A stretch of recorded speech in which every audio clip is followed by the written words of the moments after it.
इस तरह की आवाजें उठाऊं और इस हाउस से वो क्लिप जाएं जो इंडियन चैनल्स के ऊपर लगे और इंडियन मीडिया ये कहे कि ये लोग डिवाइडेड हैं। हम कतन ये बात नहीं करते, ना हम इस बात के कायल हैं। मुझे जो पूछेगा मैं उसे कहूंगा कि इमरान खान भी उतना अच्छा है जितनी हमारी लीडरशिप अच्छी है, क्योंकि आज बात पाकिस्तान की है। आपस में लड़ने के लिए बहुत टाइम है, महीने बाद लड़ लेंगे, 2 महीने बाद लड़ लेंगे, तो मेरा गिरेबान पकड़ लेना, मैं तुम्हारा गिरेबान पकड़ लूंगा। मगर किसी चीज का कोई वक्त होता है, कोई बात मौके की मुनासबत से होती है, कुछ अपने बड़ों से ही सीख लें। और मैंने आज जनरल अयूब खान के हवाले से जो बात की वो इसलिए की कि वो डायलॉग आज भी लोगों के ज़हनों में जिंदा है कि दुश्मन नहीं जानता उसने किस कौम को ललकारा है।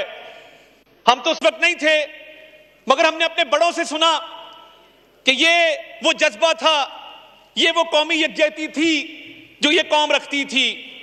और मुझे फख्र है कि आज बुचर ऑफ गुजरात की तमाम पॉलिसियां नाकाम हो चुकी हैं। मैं कल लाइन ऑफ कंट्रोल के पास बेला नूर शाह के एक कस्बे में मौजूद था। हम फॉरेन मीडिया को, लोकल मीडिया को वहां पर लेकर गए जहां पर भारत कहता था कि दहशतगर्दों के तरबियती कैंप मौजूद हैं, दहशतगर्दों को तरबियत दी जा रही है, और पीर चनासी से और बेला नूर शाह के कस्बे से दहशतगर्द सरहद पार गए हैं। दुश्मन मक्कार भी है, बदनीयत भी है, और दुश्मन बेवकूफ भी है।